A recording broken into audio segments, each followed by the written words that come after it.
Estudio bíblico de Gálatas.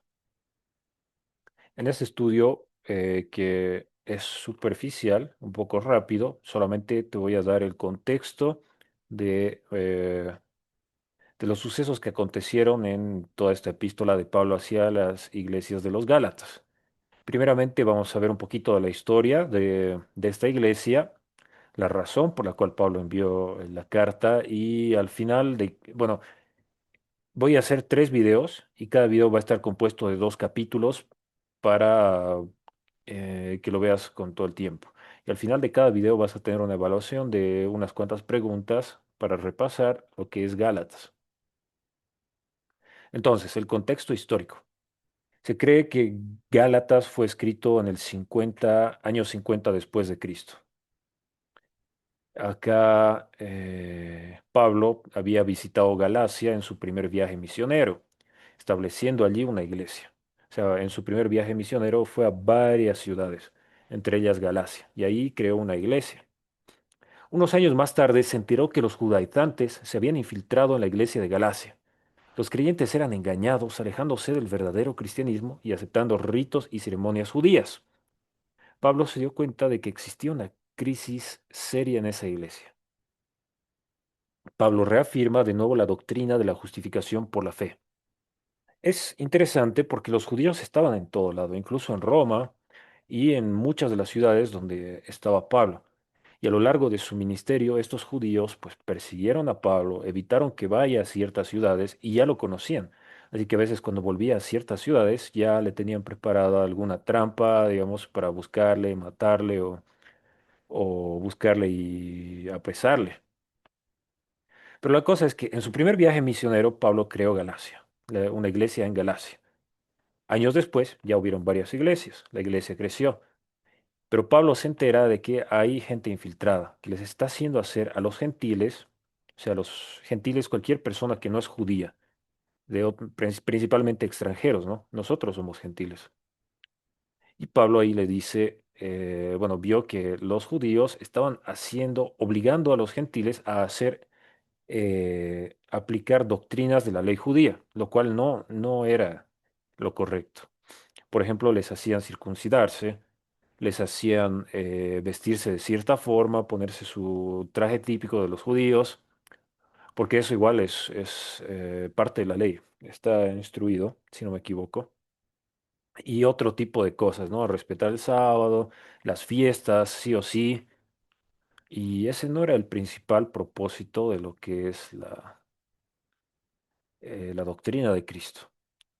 Entonces, escrito en una situación difícil, cuando la iglesia estaba debatida entre la gracia y el ser circuncidado o no, luego el mismo Pablo, siendo acusado de falso y que su doctrina era solo cosas de hombres, escribe justo en este preciso momento ocasional.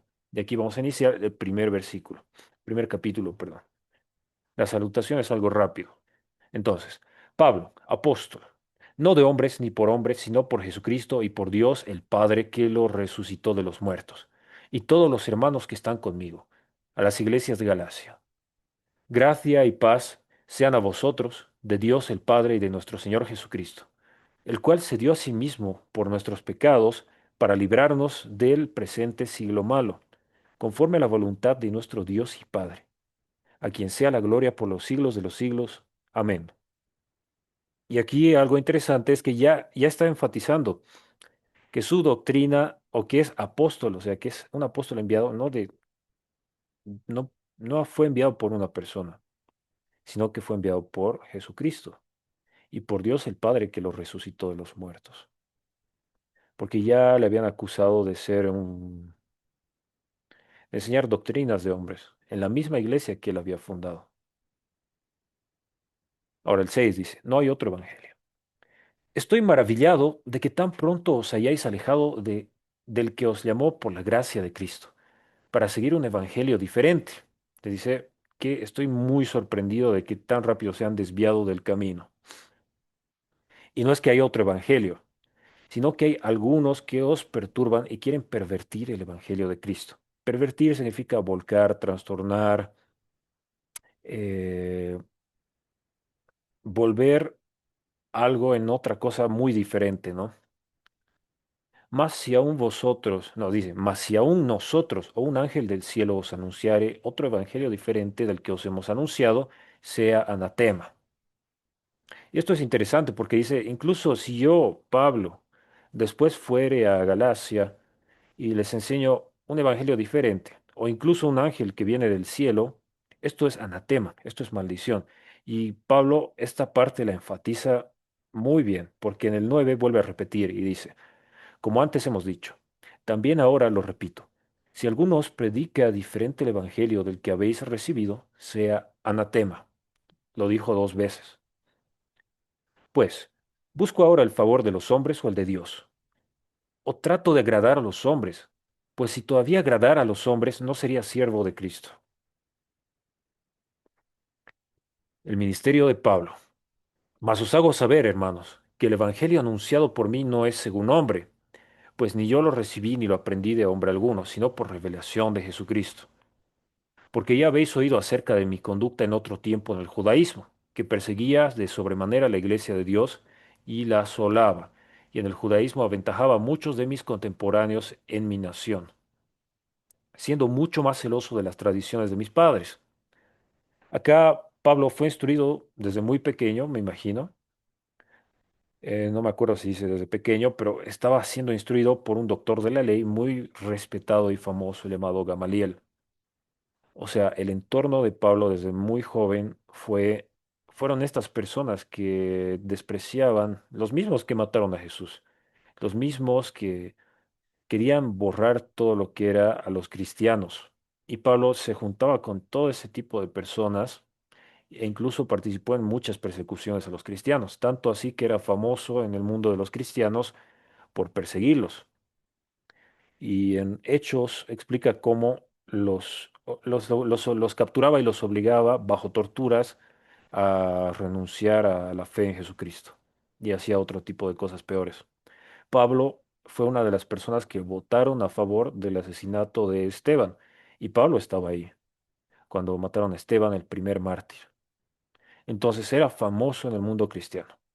Pero dice, cuando el Señor me ha encontrado, Él mismo me ha revelado lo que yo les estoy enseñando. Y acá va a explicar qué ha hecho inmediatamente después de haberse encontrado con Jesús. Dice, pero cuando agradó a Dios, que me apartó desde el vientre de mi madre y me llamó por su gracia, revelar a su Hijo en mí, para que yo predicase entre los gentiles, no consulté enseguida con carne y sangre. Y aquí, ¿no? Dice, después de que se me apareció Jesús, no fui a ninguna persona, no fui a preguntarle a nadie, ni subí a Jerusalén a los que eran apóstoles antes que yo. O sea, peor aún, no he ido con los apóstoles, seguidores directos de Jesús, dice, sino que fui a Arabia y volví de nuevo a Damasco. Y recién, después pasados 3 años, subí a Jerusalén a ver a Pedro y permanecí con él 15 días. Pero no vi a ninguno otro de los apóstoles, sino a Jacobo, el hermano del Señor. En esto os escribo, he aquí delante de Dios que no miento. Después fui a las regiones de Siria y Cilicia, y no era conocido de vista a las iglesias de Judea que eran de Cristo, porque tal vez esas eran otras iglesias que habían fundado otros apóstoles. Solamente oían decir, aquel que en otro tiempo nos perseguía, ahora predica la fe que en otro tiempo asolaba. Y el 24 dice, y glorificaban a Dios en mí. O sea, al inicio nadie conocía a Pablo, pero sí lo conocían de oídas. Siempre decían, no, a esa persona que nos perseguía tanto, ahora se ha vuelto parte de nosotros y están adorando, bueno, está esparciendo el evangelio de Cristo hacia los extranjeros, los gentiles, los no judíos. Después, pasados 14 años, subí otra vez a Jerusalén con Bernabé, después de 14 años, ¿no? Llevando también conmigo a Tito, pero subí según una revelación. O sea, según una revelación fue a Jerusalén. Y para no correr o haber corrido en vano, en privado a los que tenían cierta reputación en el evangelio que predico a los gentiles. Y ahí dice, no estaba eran judíos, ellos sí eran judíos en Jerusalén, y les dice, no, yo predico a los gentiles. Y les presenta a Tito, por ejemplo. Y el versículo 3 dice, mas ni aun Tito, que estaba conmigo, con todo y ser griego, fue obligado a circuncidarse. O sea, ahí en mismo en Jerusalén, los judíos mismos no le han obligado a circuncidarse porque entendían lo que era el evangelio, ¿no? De Cristo, que ya la justificación ya no es por las obras de la ley, sino por la gracia. El 4. Y esto a pesar de los falsos hermanos introducidos escondidas, que entraban para espiar nuestra libertad en Cristo Jesús para reducirnos a esclavitud. Acá, esclavitud, vamos a ver en los siguientes capítulos por qué le dice esclavitud y qué es esclavitud. 5. A los cuales ni por un momento accedemos a someternos, para que la verdad del Evangelio permaneciese con vosotros. 6. Pero que los que tenían reputación de ser algo, lo que hayan sido en otro tiempo, nada me importa. Dios no hace excepción de personas, a mí, pues, los de reputación, nada nuevo me comunicaron. 7. Antes, por el contrario, como vieron que me había sido encomendado el evangelio de la incircuncisión, como a Pedro el de la circuncisión, y enfatiza acá, pues el que actuó en Pedro para el apostolado de la circuncisión, actuó también en mí, para con los gentiles. Entonces, Pedro y tal vez algunos apóstoles estaban, su misión era predicar a los judíos, a los de la circuncisión. Pero Pablo estaba destinado a hacer su, bueno, lo había predestinado el Señor para hacer su ministerio hacia los gentiles, o sea, los que no eran judíos, el pueblo fuera de Israel.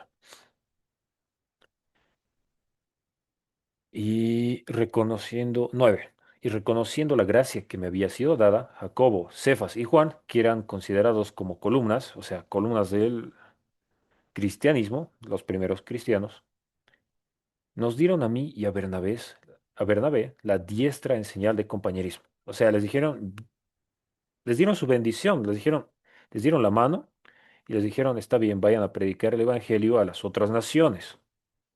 O sea, les dieron el visto bueno. Ahora dice, para que nosotros fuésemos a los gentiles y ellos a la circuncisión. Solamente nos pidieron que nos acordásemos de los pobres, lo cual también procuré con diligencia hacer. Pablo reprende a Pedro en Antioquía, y este es el capítulo 2, versículo 11. Pero cuando vino Pedro a Antioquía, le resistí cara a cara, porque era de condenar. Y ahorita vamos a ver qué es lo que hizo Pedro que era de condenar.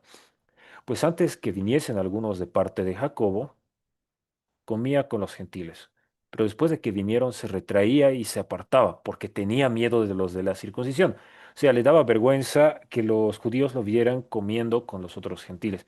Porque sí, es verdad, creo que, si no me equivoco, era considerado algo impuro, ¿no? Entrar en casa de los gentiles, comer con ellos, convivir con ellos.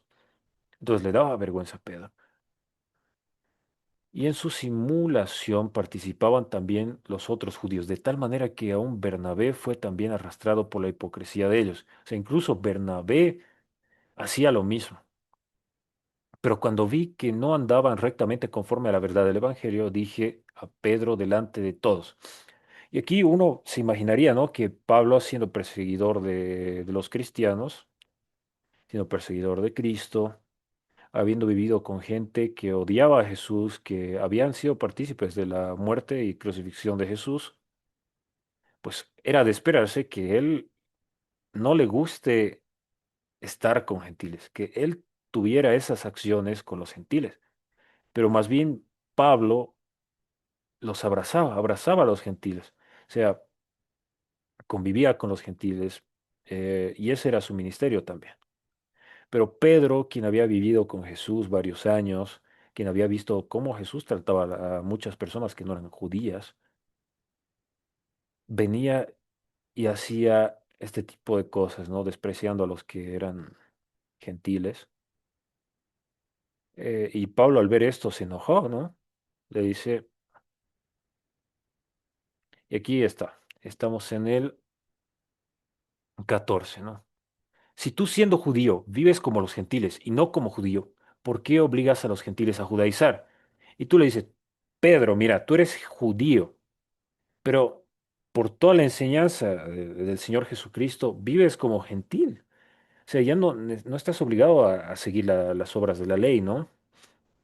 Tú vives como gentil y ya no como judío.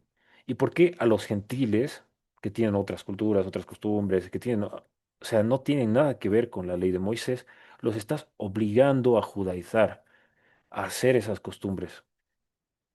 Y el 15, nosotros judíos de nacimiento y no pecadores de entre los gentiles, sabiendo que el hombre no es justificado por las obras de la ley, sino por la fe en Jesucristo, nosotros también hemos creído en Jesucristo para ser justificados por la fe en Cristo y no por las obras de la ley, por cuanto por las obras de la ley nadie será justificado.